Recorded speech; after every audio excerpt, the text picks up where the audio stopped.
we'll get this thing going. Because I think if you look behind me, there's the stock market giving me a little confidence today. The yes, if, ... right? Anything is possible. I think in this day and age, or in this time, anything is possible if we keep calm and carry on. And over the weekend, I wasn't so calm. So I called my good friend Kim Silvers, who is the self-proclaimed HR nerd. For me, she is everything knowing in terms of our teammates and our human resources. And I was worried. And so I called her. And so she's here today to talk about, I think, the most important assets that we have in our company, our people, and how are we going to navigate this crisis where we try to stay alive in many cases, try to put ourselves in a position to come back stronger, and while loving our teammates. It's a tough situation right now. So Rick Spencer, the man I love, I cried talking about Rick the other day. I'm not going to cry, Rick. But I didn't tell the audience I was talking about you, did I? Anyway, why don't you introduce what's going on here with the Power of With series, and take it away, young man. Thank you, Mark. And thanks to all the attendees that have shown up today. As Mark mentioned, this is our webinar series, The Power of With, something that we're doing to give back to our community of entrepreneurs and small businesses and business leaders in the greater Sacramento region.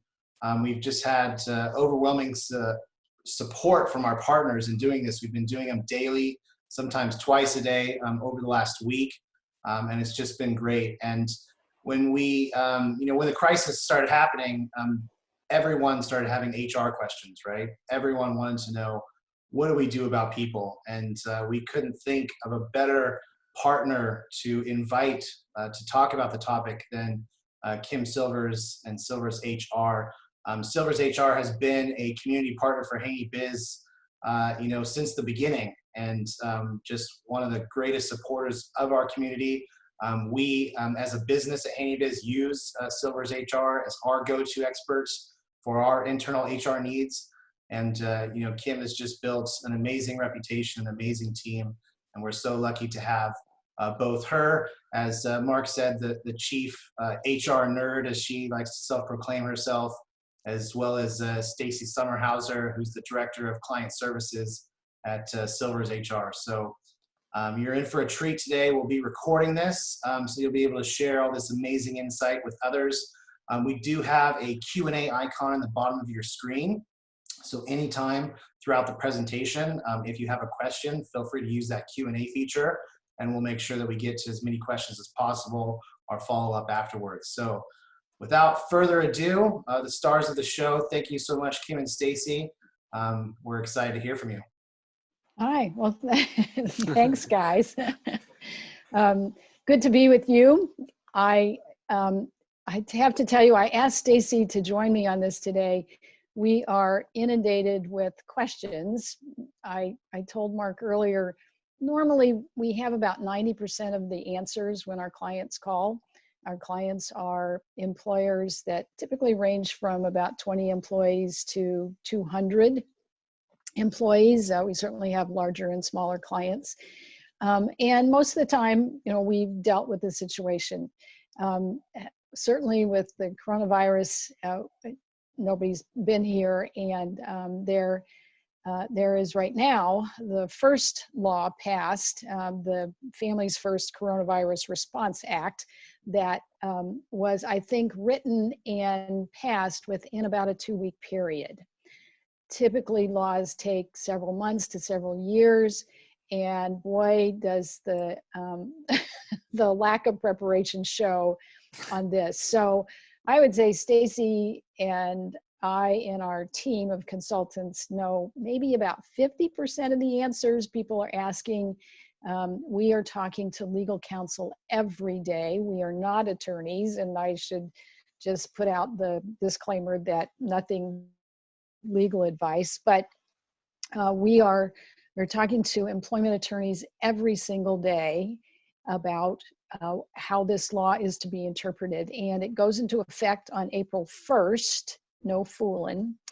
And so there's there's still a lot of information to come, but we wanted to share a little bit about that law today and how it might impact you, because if you have fewer than 500 employees, it impacts you.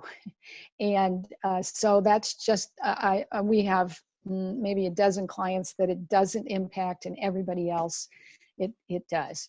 So Stacey will kick in here. Stacey is absolutely a subject matter expert. Stacey, before we kick in, why don't you tell the group about your background, because you have more experience than you look like you do. Thanks, Kim.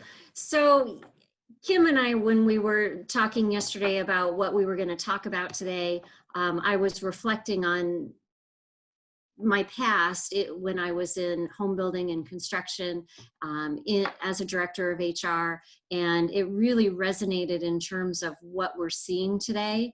The difference is people are getting sick. And when we saw the economic turn of 2008, there was the economic downturn. There wasn't the possibility of people being in the hospital and people being sick. However, we did deal a lot with what people are dealing with today.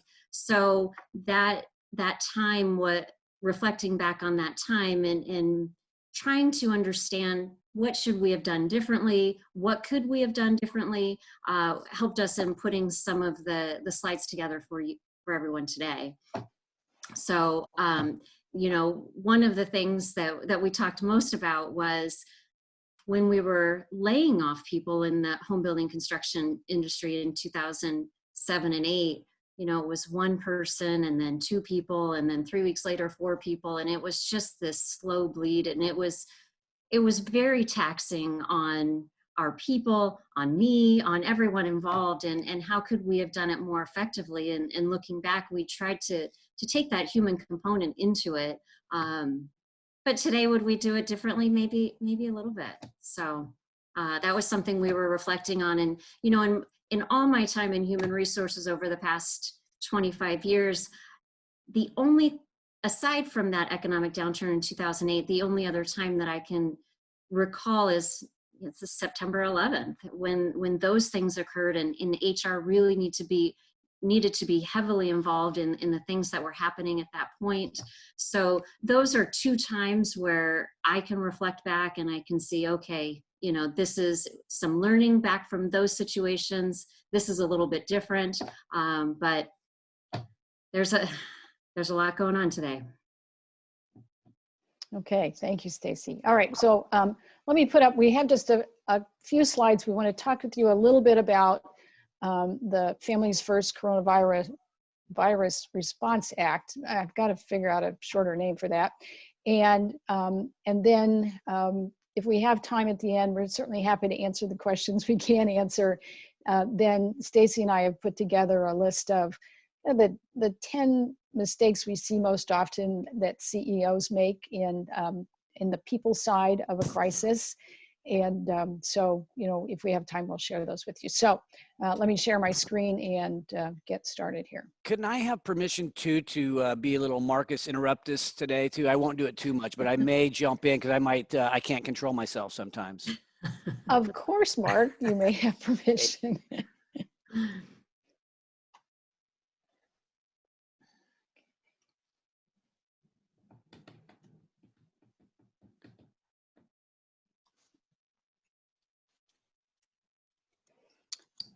Okay, so there is another California, actually a federal law called FCRA, just one F, and it's the Federal Credit Reporting Act, but this is the FCRA, and you'll hear a lot about it as time goes on, and likely you will spend a lot of time between payroll and the checks you write and the payments you receive back around it. So just a high side today.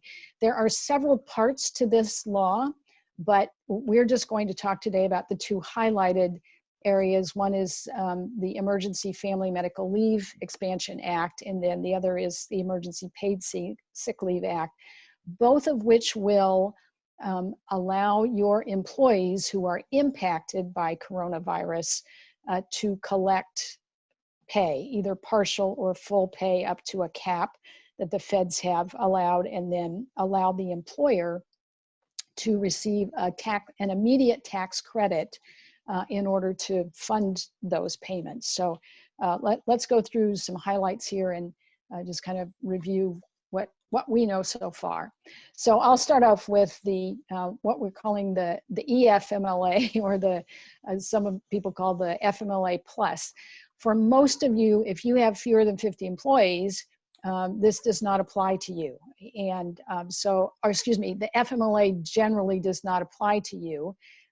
You have to have at least a minimum of 50 employees in order for this federal law to apply. And there's a California version that applies also, but that's not the case. So when the Congress wrote this now applies to employers with less than 500 employees. So you have one employee, this special law will apply to you, but it has a very narrow offer, and that is it applies to employees who aren't able to work or to telework because they have a child whose school is closed, or the child care provider is not available because of coronavirus. So I think we've all heard about the schools being closed. I heard earlier that I think in the Eureka school district there, and I haven't heard about Sacramento yet, but they've extended that till early May for the closure. Many people are guessing that it might be next fall before schools open again. So this piece of this act will allow employees to receive partial payment for basically up to 12 weeks. This law speaks to 10 weeks of that. Unlike the big FMLA law, this one you only have had to have worked for your employer for 30 days. Under the other law, you have to have worked for a year.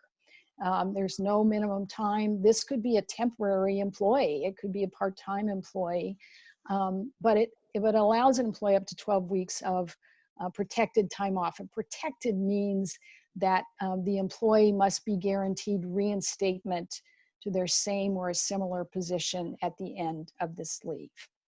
Now for this leave specifically, the first 2 weeks are unpaid. They can receive pay through the paid sick leave that Stacey's going to tell you about in a minute. But the first 2 weeks are unpaid under this law. And then weeks 3 through 12 are paid at 2/3 of the employee's regular rate of pay, up to $200 a day. And so it's a maximum of, $5,000 that an employee could receive. Is that right, Stacey? 5,000? 10,000. 10,000, excuse me. It says right there, 10K. Maximum of 10,000 that the employee could receive. Can I ask you a question on this? So you have this business that is potentially in a severe decline, and now you have, let's call it 10 employees. And so you have your workers go out on FMLA. When they come back, you're half the size, but you've got to reinstate them in the same position? Well, not always. So if you have less than 50 employees, there might be an exception that you can get from the Department of Labor to say, this would seriously impact the viability of our business to offer this, so we cannot offer it. If the job is no longer there, then you don't have to reinstate. Okay. So it does give you some opportunities. If you have less than 25 employees, this is just craziness, but as an aside, you have less than 25 employees and you cannot offer them a job when their leave is up. You can end their employment, but for a year after that, if you fill that job, you have to go to them. They're on a wait list, so to speak. And so they have the opportunity as basically first right of refusal. So that's what we're calling the EFMLA or FMLA plus. None of the other provisions of the Family Medical Leave Act apply. This does not apply to large employers with 500 or more employees, but probably most of the people who are in this audience today will be impacted by this because you have people with kids and their kids don't have childcare, or their childcare provider has coronavirus. Okay. All right, Stacey. And we realize these are eye charts. But, you know, we just wanted to put everything out there, and it's not the way we would normally present. Yeah, so the next section under this new legislation is the Emergency Paid Sick Leave Act. And I'm going to give you some highlights. And again, if you have questions and if there's time, we'll be happy to answer the questions. So the Emergency Paid Sick Leave Act applies again to employers with less than 500 employees. So if you have one employee, the Emergency Paid Sick Leave Act will apply to you. And there's 6 reasons why an employee could request time off paid by the employer under the Emergency Paid Sick Leave Act. And the 6 reasons are 1 through 6 on the screen. The first one, the employee is subject to the federal, state, local quarantine. The second one, the employee has been advised to self-quarantine. Third is the employee is experiencing symptoms and is seeking medical diagnosis. So the first 3 are important to think about in one bucket. The second 3, the employee is caring for an individual who's in the 1 through 3 category. 5, the employee is caring for a son or daughter who is unable to attend school or whose childcare is closed. And this is the same as in the Family Medical Leave Act. So number 5, and then number 6, the employee is experiencing symptoms of any other substantially similar condition as specified by the Secretary of Health and Human Services with the Secretary of Treasury and Secretary of Labor. So think about those 6 reasons in 2 different buckets, and I'll explain a little bit more about that. This applies, which is different from the emergency FMLA, is this applies on day 1. So anybody who has employees, if you have one employee, this is available to them starting April the 1st. It provides full-time employees 80 hours of employer paid leave if the employee is unable to work or telework for the reasons stated above. For part-time employees, it's an average of the hours that the employee has worked, and it's stated in the bill. It's a calculation. The pay, now let's get to the pay portion if the employee requests time off because they're unable to work or telework. So the pay part, for reasons 1 through 3 above, the employee would receive 100% of their pay. If the reasons why the employee is unable to work or telework are for reasons 3 through 5, they receive 2/3 of the employee's regular rate of pay. And there is caps on both of those for high wage earners. And this isn't on the slide, but at no time can it be less than the minimum wage. Okay, so there might be some calculations that need to be done there. And again, with the emergency paid sick leave, there is some possible exemptions or exceptions for the smaller employer, the employer with less than 50 employees. So Stacey, what if you don't have any employees except yourself? Can you put yourself on that program? Oh, I guess you're paying yourself anyway. Yeah, that would make sense. So it's one employee. When you look at the website, unemployment there's some unemployment available for someone self-employed. This is for people on payroll. So if you have one person on payroll, it would apply. Other things. Stacey, let me just jump in here. I didn't catch, this is my error on the pay. Reasons 1, 2, and 3 are paid at 100%. Reasons 4, 5, and 6 are paid at 2/3. Oops. My error. Yeah, so in terms of, the employee's regular rate of pay, it's not for a non-exempt employee, and a non-exempt employee is someone who's paid hourly. The employee who's paid hourly, you need to calculate what their regular rate of pay is and then figure out what the reason is that they're going to be off, and then either pay them at the 100% or the 2/3 of their regular rate of pay. So again, this is starting day 1. So effective April 1st, you could have employees that essentially are requesting time off for any of those top 6 reasons. Okay, Kim, should we go to the next slide? So the good news is there is some tax credits. There's some information available, and we've given you the link to the press release from the Department of Labor. And how the tax credits will work, or how it says they'll work, is that the employer is going to pay the employee for the time off that they've requested under the Employer Paid Sick Leave or Emergency Paid Sick Leave Act or the Emergency FMLA, and the employee will pay the employee. They will document that that's been paid, and then when the employer is in to pay their payroll taxes, they will have a tax credit.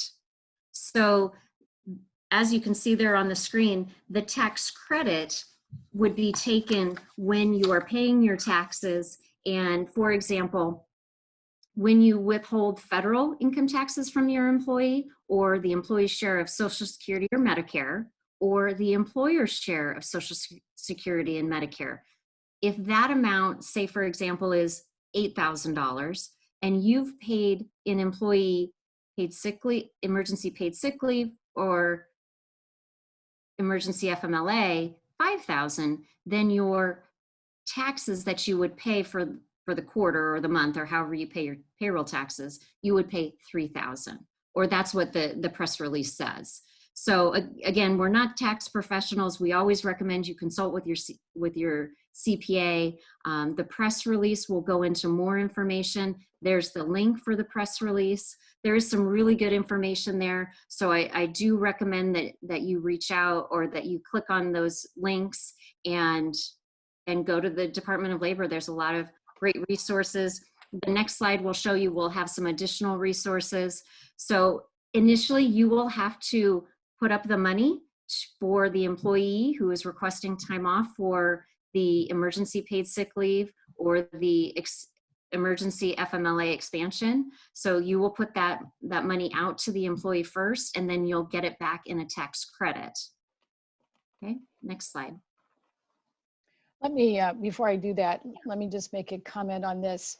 So the Department of Treasury is, I'm sure, working madly to come up with the criteria and how these transactions will be done. But the billing on this is that it will be done immediately, in terms of the employer will not have to pass on the employee's portion of their federal income taxes, the employee's portion of their FICA and Medicare taxes, or the employer's match on the Social Security and Medicare taxes. That's a lot. Initially, I thought it would just be the employer's match, but they're also allowing the employer to retain those other taxes. So it won't even go out of your bank account, is my understanding. If you pay the employees, say, and this only goes for employees who actually use the EPSL or the EFMLA wage replacement. But if you paid $5,000 in that, and the taxes, or excuse me, if you paid $8,000 and the taxes were more than that, then the Department of Treasury is saying their plan is to get you the additional money you've paid out within 2 weeks. Who knows? But they're working madly. We really recommend that when you set up your payroll for the pay period that begins April 1st, that you have pay codes set in your payroll system to set aside specifically designating this emergency paid sick leave or the emergency family medical leave, because you will have to prove eventually down the road what hours and how much time and money was spent toward those additional wage replacements. So I'm hoping the big payroll organizations already are on this. Certainly I can, I use Intuit, and I can, through QuickBooks, just create another pay code. So it's pretty easy. It should be easy to do. Hey, Kim, this is Rick. Real quick, we got a question. I think it's timely on this slide. There's a lot of, on the personal tax and personal income side, deferments and delays of filing taxes. Obviously, this is a credit, based on payroll taxes already paid. Have you seen anything about, being able to reduce payroll taxes or defer taxes in the interim? Well, this in the interim, before April 1st interim? No, Either before or after? no. I have not seen anything Okay. about that. This is really only, for EPSL, it's only 80 hours for full-timers and a part-timers regular hours worked, and it runs from April 1st until December 31st. So, the EFMLA you can have for up to 10 weeks, but it won't go on and on. And it's really frustrating for people. I had a CPA firm email me yesterday and say, could you give us some insights on how this will be done? I'm like, I don't know. I'm referring people to you. So we're all on standby on this, and it may not be a problem until you have to actually process the payroll that begins on April 1st. The other piece of this is that the feds have said, look, we're going to give you 30 days to get these laws in place and underway. So as long as you're using them in good faith in the meantime, we're not going to come in heavy-handed and, sue you or fine you, whatever, because you haven't done them correctly, which is really good since we're all kind of guessing at this point. Okay, Stace. Okay, so on this slide, we have some really great resources. I recommend you take a picture of the slide or somehow write down these, or since this is going to be recorded, you can look at these websites later. But the Department of Labor has some really great fact sheets for employees and employers. I especially like the FAQs. The FAQs, that will answer many, many questions that you might have. Some of the FAQs don't have answers at the current moment, but I'm sure there will be some, I hope there will be some answers in the future. The FFCRA poster, that it must be posted. So anywhere that you have your other labor law posters, click on that link and print out that poster and post it next to your labor law posters. On that site is also an FAQ on what to do, how to post the poster and how to get it to employees that might be teleworking at this time. Because even employees that are teleworking need to have their employment posters.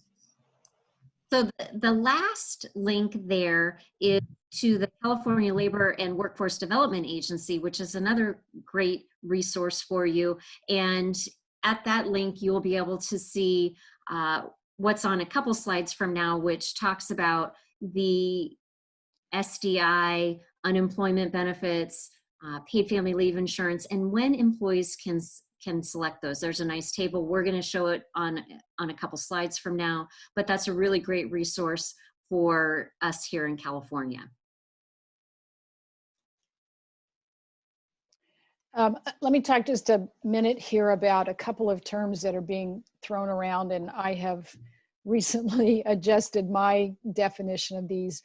We're hearing lots of people talk about, is an employee being furloughed or are they being laid off? And there are no legal definitions for these, and they have many uses. I often hear people say, I was laid off, and that could mean they didn't have a schedule for the next week. It could mean they were fired for cause and they're just telling their mom they were laid off because they don't want to use another word. It could be for business reasons or reduction in force. So again, these are not legal terms, but let's just clarify them for how we're going to use them. A layoff usually is indicating the employment is terminated. The employee's been separated from employment, and we're seeing a lot of that. I will tell you, we're seeing certainly, I talked to a car dealership in town 20 minutes before I got on this call. And they are terminating 100 employees, and tomorrow they will lay off 200. And car dealerships need a lot of employees. I mean, this is a big dealership in town. It is breaking their heart to do that, but they know that there is no end in sight for the 100 that they're laying off. And they're just going to let them go. They can go file for unemployment. We have some clients who are laying off, i.e. terminating employees now, because they don't want to take the chance that they would have to pay out the EPSL or the EFMLA leaves and wage replacements we just talked about. And you want to be really careful about terminating people. The closer we get to April 1st and people get laid off, it may look like an employer is doing that in order to avoid giving the employees the opportunity to, collect under that act. So our legal counsel has advised, if you don't see an end in sight and you need to just cut them out, then you should do that sooner rather than later. Don't wait until April 1st to do that in order to avoid that payment. You may find yourself in another world of hurt around some sort of unlawful termination. A furlough often uses an alternative to laying off or terminating an employee. So they're based on an unpaid leave. They're still on your books as an employee, but they're not on the schedule. And so it could have a certain return date, or it might be indefinite. There are some tricks in the California law that require that if you have an indefinite furlough date, then you need to pay them out just as if they were being terminated. You need to pay their vacation pay out on the date you furlough them. So if you can set a certain return date and it's within the pay period, you don't have to pay out the vacation accrued that they already have. But if it's longer than that period, you should just pay them out. You're not terminating them still, but they're on a furlough. So furlough, temporary, may or may not have an end date. Layoff, we're going to use as a termination.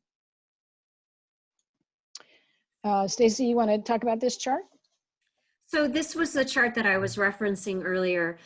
These are the possible benefits that employees may take advantage of, and the why, what, and what the benefit is for the employee.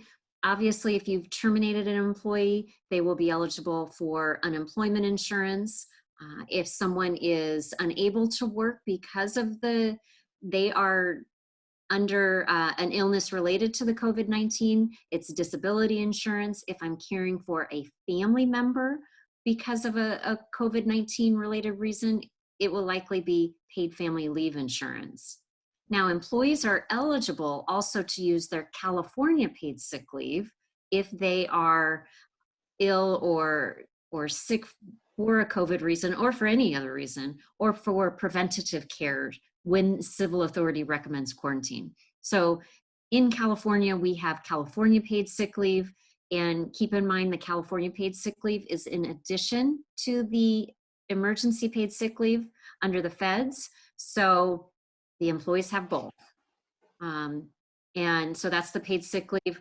Workers' compensation, if an employee, if they caught the COVID-19 during work hours and they're able to prove that, then they could file for workers' compensation. But these are some benefits for workers. If you go to that website that we had up a few slides ago, this table is there. It's a really helpful table, and you can click on some of the other areas of the table. Yeah, and my hat's off to the state. They have gotten really flexible really quickly on these leaves around coronavirus. Typically you would not be able to file for unemployment. They've waived the 1 week waiting period, the paid family leave, the disability leave. The governor has really acted quickly on that. So there are lots of opportunities for people who are sick or are unemployed because of coronavirus to collect on those. I can imagine this really being hard on workers' comp rates going forward, because the coronavirus is going to be around for a while, even though we're back at it. And people just, I mean, it's just always going to be there. Oh, I got sick at work. Yeah, I think, I mean, it might be hard unless you're in healthcare. We have a number of clients who suddenly have said, we want to take people's temperatures when they arrive, either employees or our customers, our patients, our clients. And the EEOC in the last 10 days or so has come out and said, yes, we'll allow that. I mean, normally you would not be able to do any sort of invasive medical approach with any employee. But they've said, okay, you can do that. I have to tell you, I am really, really goosey about that. There are lots of things to consider, including who will be taking people's temperatures, what will their exposure be, at what temperature do you determine somebody cannot enter the building. People can take medication that will keep their temperature down. There are HIPAA violations. There's also the California Credit Rights Act, the new act that came out about and not being able to get people's personal information. So now you're gathering that, so you have to give them a release for that. So, you know, I'm not sure it's worth it. And I'd certainly get legal counsel before I started taking temperatures, but we have a couple clients tomorrow morning who are adamant they're going to do it. We have clients in one of our companies. We sell surveillance equipment, thermal imaging cameras that can detect heat. So they have got our cameras positioned to alert when it's too hot. Interesting. You mentioned, Kim, healthcare workers being obvious risk of workers' compensation claims. What about, I mean, grocery stores, restaurants, these are now kind of being put into those essential services bucket. And so, you know, a Costco worker, you know, who is now an essential worker to keep grocery supply chains going, and they're exposed, and Costco's still letting, you know, customers into the warehouse. Do you see a path there for a workers' compensation claim? There could be, but you have to be able to show a direct connection between work and exposure. And people have lives outside of work. And so I think it would be hard to do that. I'm sure some people will try to do it, but you know, you can stop at McDonald's on the way home and get it from the person passing on the food to you. So yeah, there was a question for unemployment that has now been extended to self-employed or sole proprietors. Is that correct? I believe so, and it's also been, Stacey, correct me, I think it's also been extended like 6 more months by the feds. That's correct. Okay, thank you. So all of these, you know, wage replacements and helping people out, and, you know, whether it's additional unemployment, and we saw this during the downturn with the Great Recession for many years. After that, I paid additional taxes because California was overextended on our unemployment insurance payouts. And so, you know, I would suggest that, I mean, we're all going to be paying this for a very long time. And so it is a wide swath of impact, whether you're ill or whether you're not. We're all going to be paying for this. Yeah. Another question just came in, and obviously hot off the press is the stimulus bill. But what are you seeing with clients as far as pay reductions versus furloughs and layoffs, and, you know, how they're making those decisions, and you know, how they're coordinating? Stacey, you want to take that? Yeah, sure. So we have had some clients say we're going to do pay cuts across the board. Obviously, if you, one thing to keep in mind, if you are reducing the pay of an exempt employee, and just a reminder, an exempt employee is someone who's on salary, and if you're going to reduce an exempt employee's salary, you need to ensure that you're not taking it below the 2 times minimum wage, but you can change the terms and conditions of employment. You can do that in these times. And that was something that we saw in the economic downturn of 2007 and 2008. I saw it a lot. So it is something that we see people doing. In regards to the stimulus packet, we're not prepared to answer anything on that. And I'm not sure what stage it's in at this moment, but we're not prepared to answer questions on the stimulus packet at this time. But you guys might have some insights. Do we share. we are in discovery mode. So yeah, I think we do. We're reviewing the stimulus. I don't even know if it's cleared yet, but we're reviewing it right now. We have literature on that. So we're trying to digest it as you are. So we will be covering that at one of the future shows. Somebody else had a question about unemployment. There's nothing, or excuse me, for somebody who's self-employed, there's really nothing here on that in any of the packages to handle somebody who's self-employed. Oh yes, there is. The law speaks to self-employed on both leaves, and I won't have the details on those because we don't we don't deal with people who are self-employed. But yes, there is some relief in both cases. So if you're a sole proprietor. Because we have a lot of those people in our world. So, I mean, there's a high percentage of self-employed. Yeah. Yeah. There will be some relief there. From which program?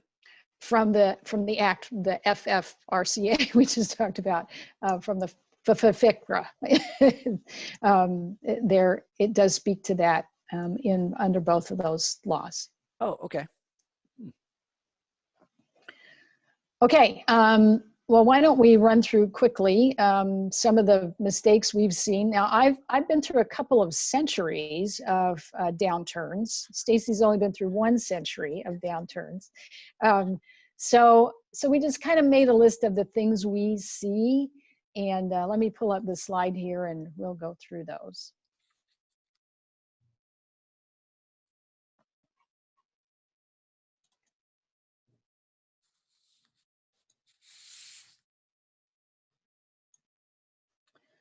And these are not about the fiscal pieces or what you do with real estate or whatever. These are from the humanity side of it. So the first one, making promises in the dark, and I've already seen this happen.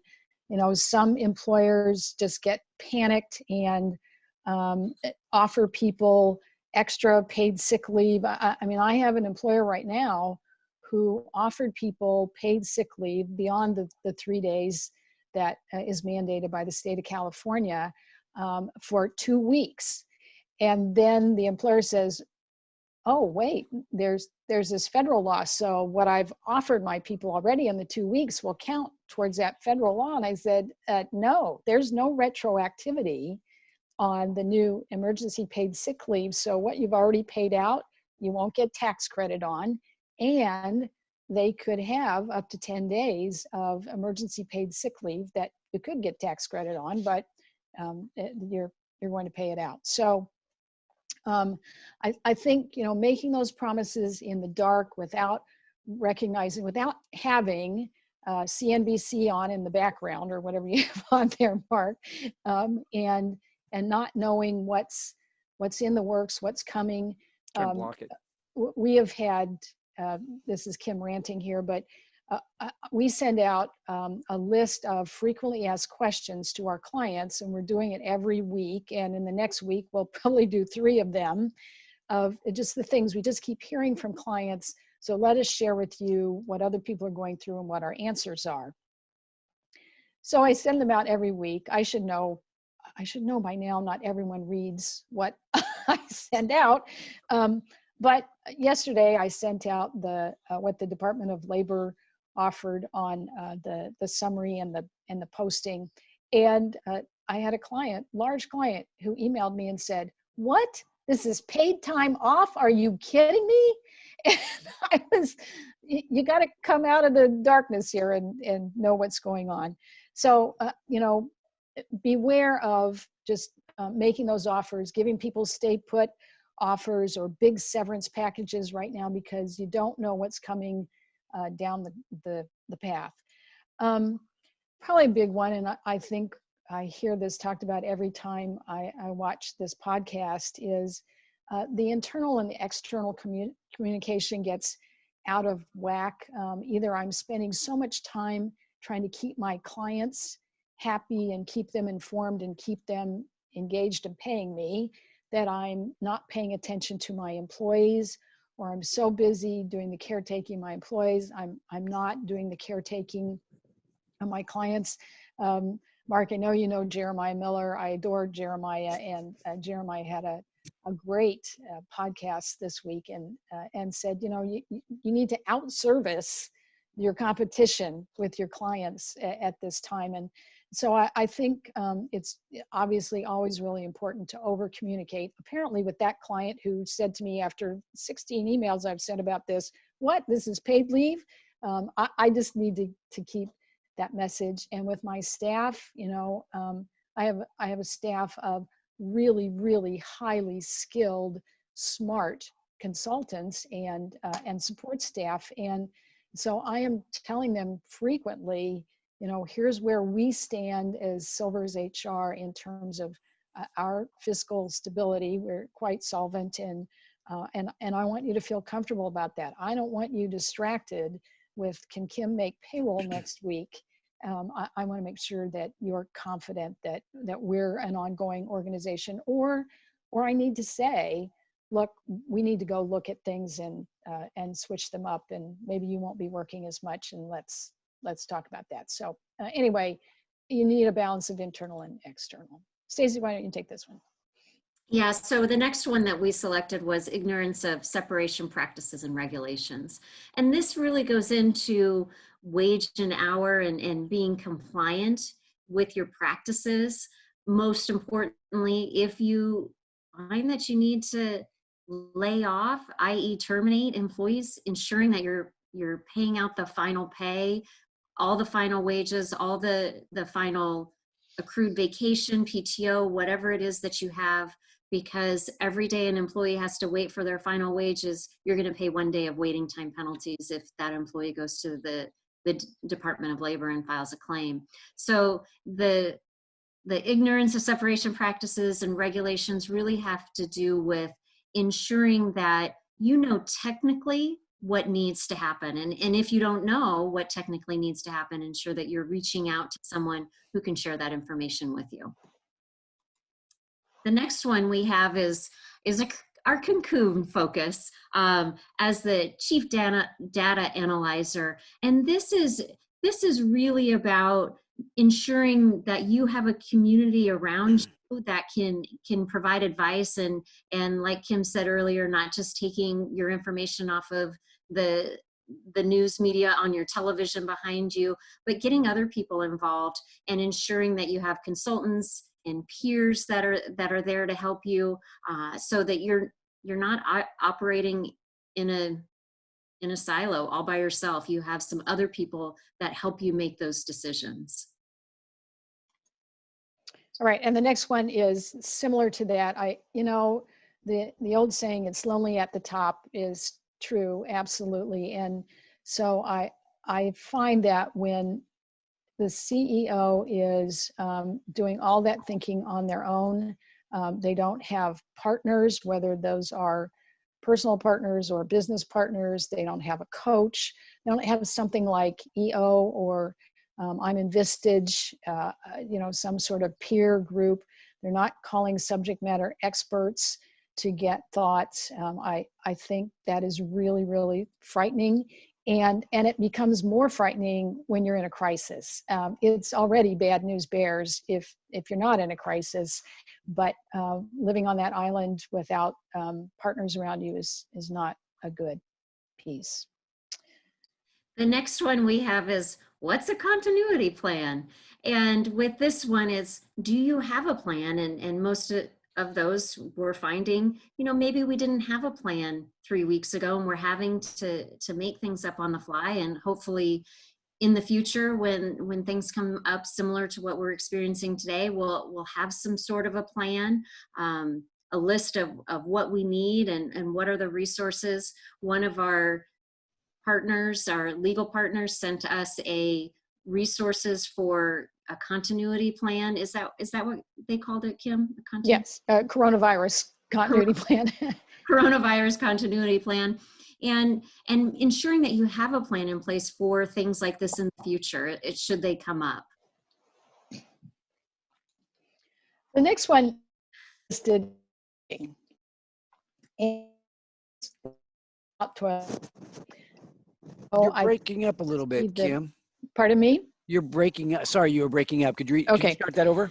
So hoarding on our list is not about toilet paper, although that is the most often used word I see these days on Facebook. It's about hoarding my talents, hoarding my resources in times like this, hoarding the gifts I have, and not sharing those outside. I think it's really important to be open and to be offering outside of not just my own family, my work family, but outside of my community. You know, Mark, I mean, you're creating this COVID fund for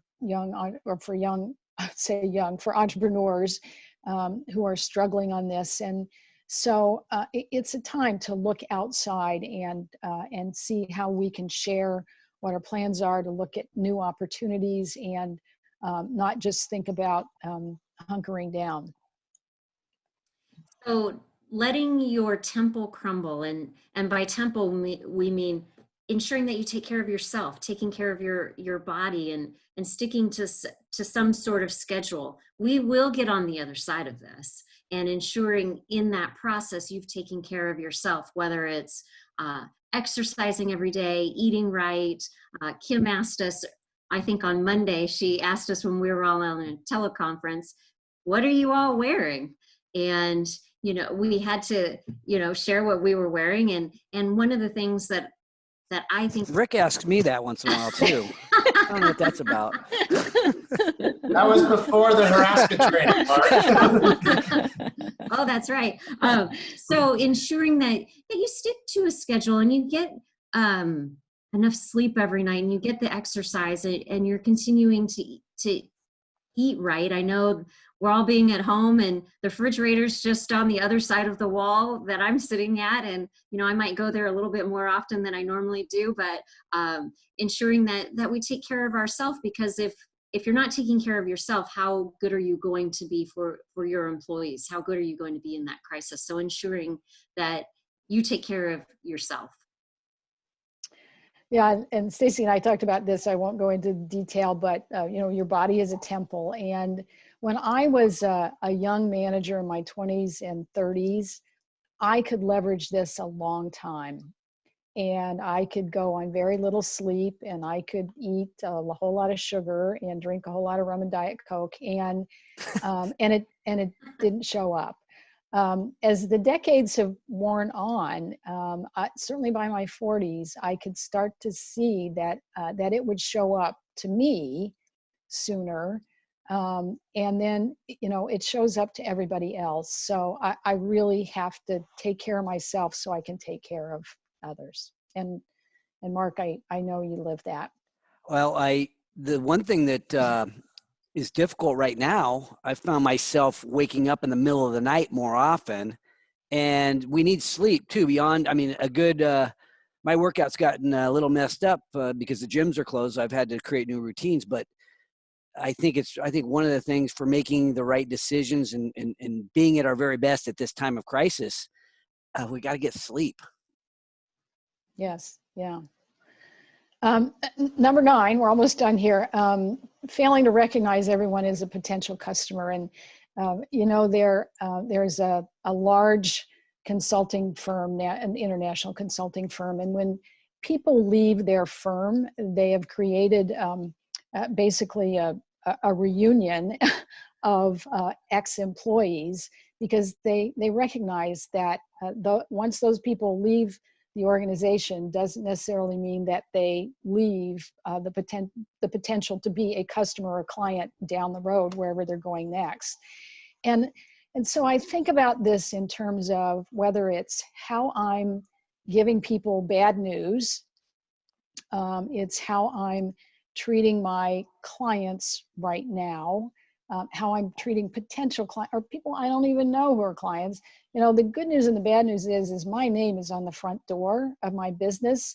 So when I pull out my credit card, Katina Rapton said this to me one day, I want to make sure when I go to a restaurant and I pull out my credit card to pay for dinner, that somebody doesn't roll their eyes. I want them to feel good that, you know, I'm well behaved in this setting. Those are my words, not Katina's. But, you know, I think it's important to recognize whether you're interviewing somebody, whether you're laying them off, whether you're passing them in the grocery store, everybody's a potential customer down the road, and treating them with respect.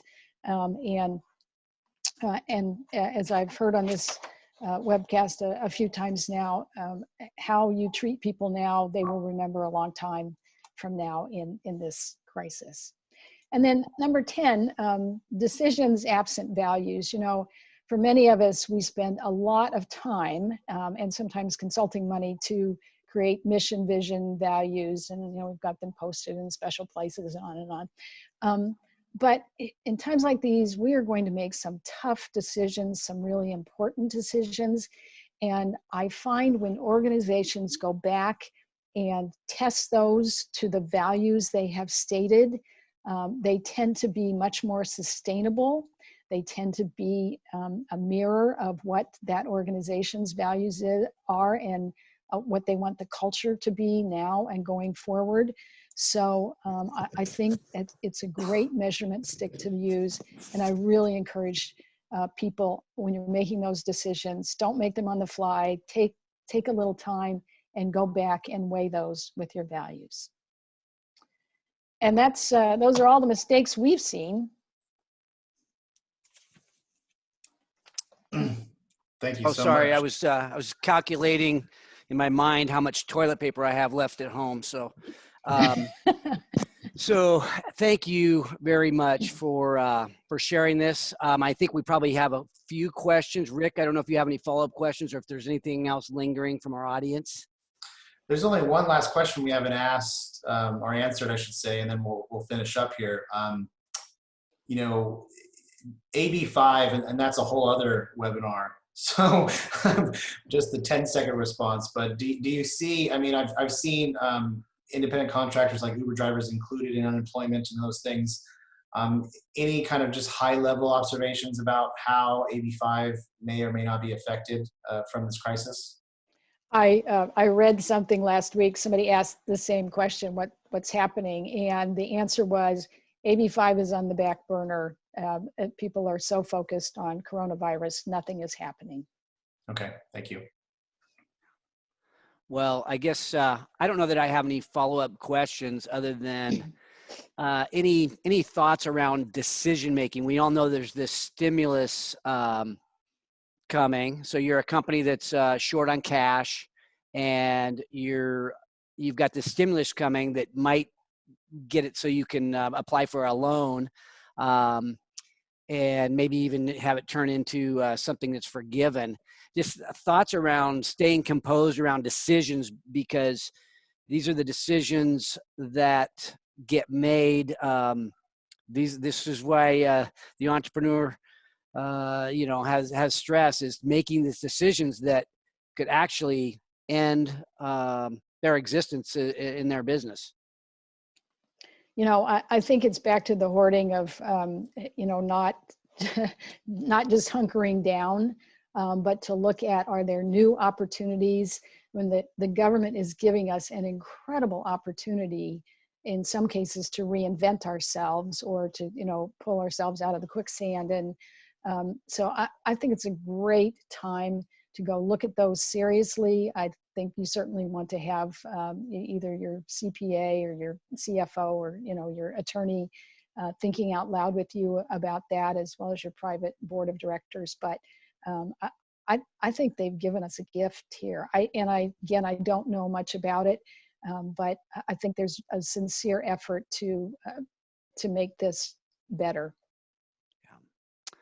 Well, I really appreciate Stacey and Kim for sharing your knowledge and your wisdom, and for helping the entrepreneurial community, the small business community, medium-sized business community. I mean, we are in that area where we're making some of the bigger decisions of our business. And so we need people like you in our lives at this time. So thank you very much. Rick, I don't know if you have any closing thoughts. Yeah, just thank you so much, Stacey and Kim. This information was both practical, but there was a human element too. So you just balanced it, I think, really well. So really appreciate the effort and time and the continued support of our community. So thank you so much. For the attendees, like I mentioned earlier, this is recorded, so we'll launch it through our podcast channels and our YouTube channels. We'll be back tomorrow with Stoll Reeves, who will be talking about force majeure and some of the considerations with your legal contracts and responsibilities. And we had a great one yesterday from Capital Rivers Commercial about a tenant survivor guide, which talked about force majeure. So all these things are coming together, and thanks to the broader HaneyBiz team for pulling all this together. We also just yesterday launched a crisis action plan program. So we're putting our money where our town is, as Mark likes to say, and we're offering our services with our expert CFO and executive coaching teams to help dig into the financials and the business reviews that companies need to help save their companies now. All the proceeds of that program will go to charity, the Donate for Sacramento effort, which is all going towards saving small businesses. So keep an eye out for that, or email me, Rick at HaneyBiz, if you're interested in more information on that program. Otherwise, again, thanks, Stacey. Thanks, Kim. We'll be back here at 2 p.m. tomorrow. And goodbye for now. Bye. Thanks, Thank guys. you. Bye. Thank you. Thanks for watching today's show. My goal for every episode is that you find a takeaway, something tangible you can use in your business today. And if you have a comment about a favorite takeaway, feel free to put it in the box below. And if you have a topic that you'd like me to bring up on the show, don't forget to let me know. And also, don't forget to subscribe to our YouTube channel if you want to learn more about entrepreneurship. Because at HaneyBiz, we are always by your side.